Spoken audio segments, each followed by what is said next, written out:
intended to be conferred only for the limited period until the constitution of the state was framed, and the president could not resort to them after the Constituent Assembly had completed its work by framing the constitution of the state. The background of the legislative history to which reference was made was brought to our notice by learned counsel by drawing attention to the speech of the then Minister, Home Minister, Mr. N. Gopalswamy Iyengar, when he moved the Constituent Assembly, Clause 306A of the bill, which now corresponds to Article 370 of the Constitution. It was stated by him that the conditions in Kashmir were special. The conditions in Kashmir were special and required special treatment. The special circumstances which referred was made by him were one, that there had been a war going on within the limits of Jammu and Kashmir state. That was a ceasefire agreed at the beginning of the year, and the ceasefire was still on. 3, the conditions in the state were still unusual and abnormal, and they had not settled down. 4, the part of the state was still in the hands of rebels and enemies, that our country was entangled with the United Nations in regard to Jammu and Kashmir, and it was not possible to say when would be free from the entanglement. This is what I want to quote first, sir.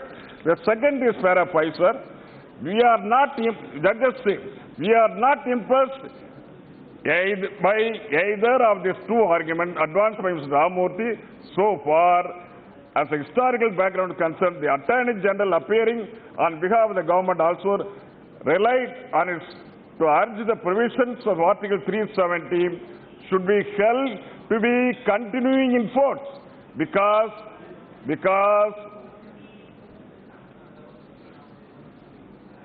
the situation that existed when this article was incorporated in the Constitution had not materially altered.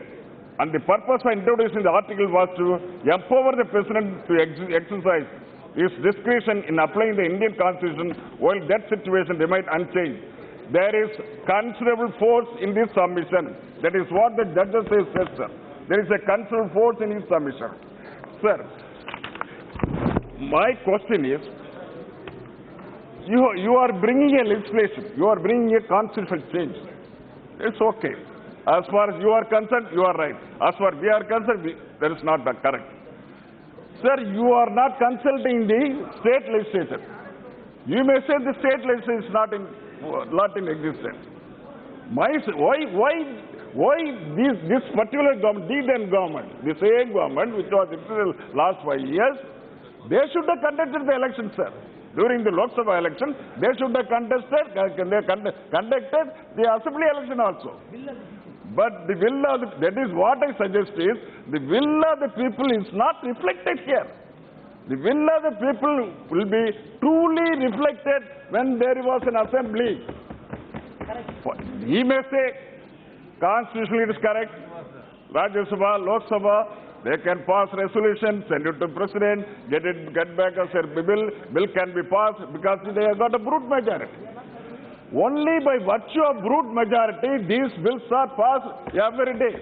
My friend, Parliament Affairs, very shrewd Parliament Affairs, Mr. Smart Parliament Affairs Minister, he is producing 2 bills, 3 bills every day, sir. It is just like a production hall of bills. And you are also, my friend, Speaker also smilingly approve everything without any discussion. After discussion, how back discussion, no problem, sir. You are making use of that time. Sir, no, sir. So, holistically, everybody taking some. My friend Joshi is very sure. He is always in preparation. He is always in producing the bill. He is also every day 2 bills, 3 bills. Almost 30-35 bills he has passed in Lok Sabha and Rajya Sabha. Very efficient. My friend Mr. Joshi is very capable of handling anything because he would have been trained by my friend Home Minister, by That's not. You don't smile. It is a matter of. I am sharing my views only. So my suggestion would be to the Home Minister. Straight away, I am asking, sir. My dear friend, you are too smart. You are too smart, and why should you interfere with me? Half a minute. In Bajpayee government, when we ministered together, you may recall, we used to pass many bills, including your bills. So we work the same way. Yes, I concur with your wish. At times, under the Vajpayee's rule, underline that. I cannot say more over and above. I cannot say over and above. Only thing is, sir, the thing is, what do you achieve? What is the end result of this? Yes, you are passing the bill. The bill is being, definitely it has to be passed by evening. Definitely you have got the majority. Definitely we will be losing. We will be walking out or we will be voting against. But at the same time, the net result is, you are passing it, you are making the mighty state government into a municipality. Two municipalities are being created. One municipality by a joint secretary, another municipality in another joint secretary. The governors, our Home Minister is going to appoint the governors in the status of joint secretaries. Andaman joint secretary, there's a governor, lieutenant governor, here only lieutenant governor. Who will care all these people, sir? Who will care all these people? Will there be a rule of law? Will there be a rule of law? My requirement is rule of law only. Whether ex-Home Minister, Y Home Minister, prepare the bill and send it and pass. But at the same time, what is the end result? The end result is more important. What is the end result? It will be under the head of Lieutenant Governor and Governor, joint secretaries together. They cannot manage. They cannot day-to-day administration. Our central government could not be managed by joint secretaries. Only the ministers are done. Ravi Shankar like this. Ministers can have some say with the joint secretaries, not the new ministers. New ministers are not being heard by those people. I know what is going on. They could not do anything. They could not materially, they could not deliver the goods to the public. Even the senior minister says, they are not agreeing. This is what I am inferring from the state, the central government administration, sir. My dear friend, only thing I want an end result to be, at the end of your reply, I should know, what are you going to do with this? In the past, many problems, intrusion, 7 people killed, intruders have been killed.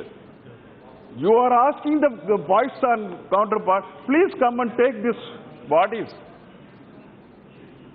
Otherwise, the bodies will be there. You cannot dispose the bodies. Can't you hand over this to the Rescue Society? 2 days they were upon. They were requesting the mighty government of India, going on begging the boys and government, please come and take these bodies. Please come and take the bodies. Headlines, all TV's headlines, they are putting in the headlines. That is what is happening. Day-to-day affair. Security problem has not been solved. Our people in the borders are not safe.